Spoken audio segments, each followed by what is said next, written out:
Olá pessoal, tudo bem com vocês? Então, nessa aula nossa 3.1, que é uma continuidade da aula onde falamos sobre a arte grega, hoje nós vamos falar um pouco sobre o teatro grego.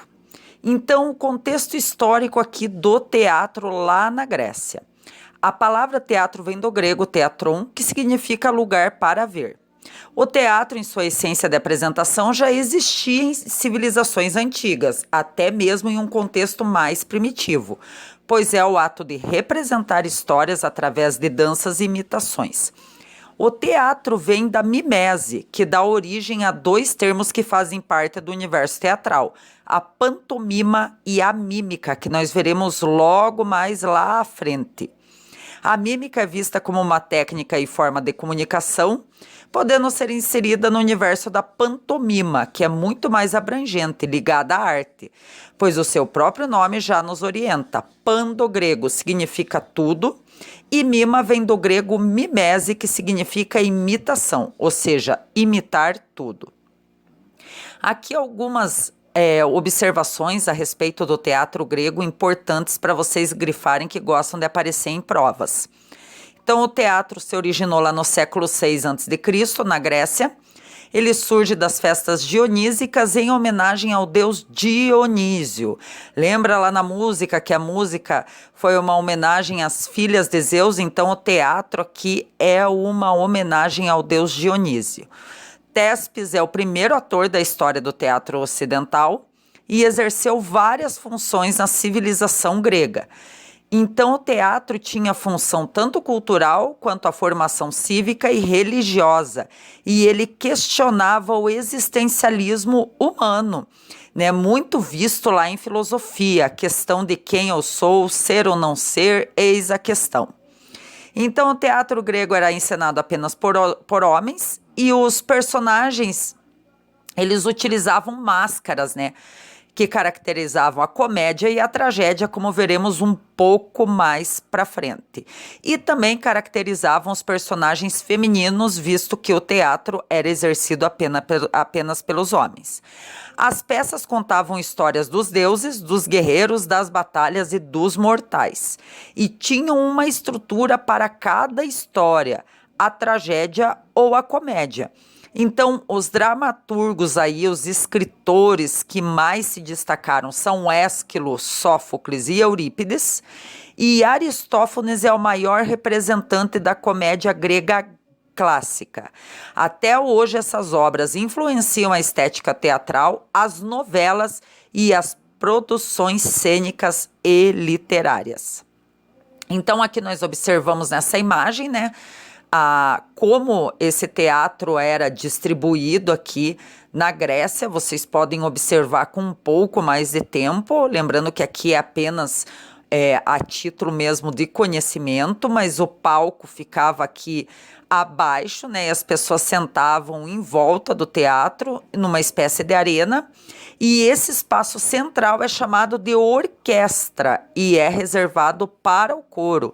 Mais tarde, esse nome é tomado pela orquestra, né? Que é um conjunto de instrumentos que tocam músicas clássicas, que nós veremos um pouco mais à frente. Então, aqui eu trouxe essa imagem para que nós possamos analisar, né, as diferenças do teatro grego com o teatro atual. Então, eles são muito semelhantes, né? Essa distribuição da arquibancada, o palco central, ele é muito semelhante para você ver como esse teatro grego influencia até os dias de hoje.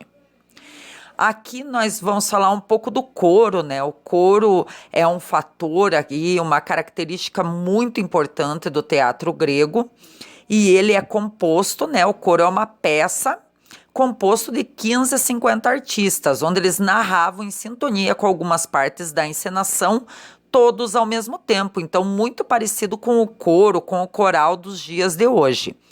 Por vezes também cantavam e dançavam, e dependendo da história, eram também atores do espetáculo, não sendo um complemento, e sim uma parte fundamental. Então era comum que o coro utilizasse máscaras também. Aqui eles falam a imersão, né, que aumenta a imersão da peça teatral, mas essa máscara também é utilizada a nível de ressonância, porque na verdade ela fica ali no rosto e a voz ela é direcionada apenas por aquele orifício ali que fica em torno da boca. Então ela causa uma certa ressonância onde todos conseguem ouvir, né, essa peça a ser encenada ou esse canto a ser cantado. Por isso também que a máscara é muito utilizada no teatro grego. Aqui nós vamos para a nossa continuidade, né, que são os gêneros do teatro grego, a tragédia e a comédia. As máscaras aqui ao lado são símbolos, né, mundiais do teatro e representam os dois primeiros gêneros teatrais, a tragédia e a comédia, pessoal. Muito utilizada essas máscaras até nos carnavais, em muitos sites, livros didáticos quando se fala de teatro, porque realmente a tragédia e a comédia é o berço de todo o teatro desenvolvido até os dias de hoje. Então, aqui num contexto histórico, os gregos gostavam muito de festa, então em Atenas tinha um calendário lunar chamado Deático, com 354 dias e 11 a menos que o calendário solar, né? Como nós temos no dia de hoje, que é um ano de 365 dias. E olha aí, 60 dias eram dedicados às festas. Esses eventos quebravam com a rotina dos cidadãos gregos, então eles eram bem festeiros, por isso que a música, o teatro, a arte em si teve um apoio muito grande, né, por parte de filósofos como Aristóteles, como Platão, como Sócrates. Olha aí, vamos falar um pouco mais especificamente dos gêneros, né, que gostam muito de aparecer em provas. A tragédia, como você observa ao lado aí, essas máscaras são máscaras utilizadas na tragédia. E essa palavra tragédia, ela vem do grego, que significa tragos, que significa bode, e deode, que significa canto. Pelas próprias palavras que constroem esse gênero, temos a clara referência ao culto Dionísio, pelo bode, criatura que se encarna na mitologia do fauno, representatividade do deus, e o canto que era comum nos ditirambos. Então, essa máscara aqui que aparece na imagem, vocês podem observar que essa máscara ela é recorrente da tragédia, né, desse gênero do teatro, então ela é muito utilizada na tragédia. Não esquecendo que os gregos eram politeístas, né, se apoiavam muito na mitologia e no culto aos deuses. Aqui nós vamos falar do segundo gênero, que é a comédia, né? Então, esse gênero do teatro, que o principal objetivo é o riso, foi incluído somente 50 anos após a tragédia nos concursos de teatro. Consistia em sátiras e paródias do cotidiano, de questões políticas e religiosas, e curiosamente a comédia foi abolida quando Atenas perdeu a Guerra do Peloponeso e ficou proibido sátiras políticas. Vamos falar um pouco sobre o ditirambo aí presente lá na tragédia. Ele é uma espécie de apresentação cantada, onde mais de 50 pessoas participavam, entre homens e crianças. Lembra que lá no teatro, né, no coro só participavam homens, aqui no ditirambo já tem a participação de crianças. E eles vestem adereços como máscaras e figurinos que simbolizavam a figura do fauno. Acompanhando o canto, alguns tocavam flautas, liras e tambores.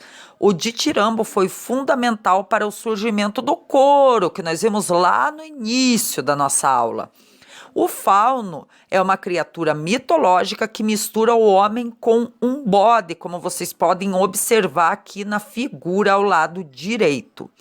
E ela é associada ao deus Dionísio e seu comportamento é festeiro. Então, pessoal, é isso que eu tenho para falar sobre o teatro, concluindo essa aula. Eu sei que essa aula é um pouco maçante. Mais para frente, pessoal, eu irei reunir alguns conteúdos e desenvolver alguns testes aqui que aparecem, questões que aparecem tanto no PSS fase 1, 2 e 3 e no vestibular aqui da UEPG. Então, também questões do Enem eu vou trazer para vocês. Então, fica a minha dica, um forte abraço e até a nossa próxima aula, que é a aula 3.2, onde nós falaremos novamente. Faremos um resumo sobre o teatro, falaremos sobre a música e sobre a dança na Grécia. Um forte abraço e até mais. Tchau, tchau.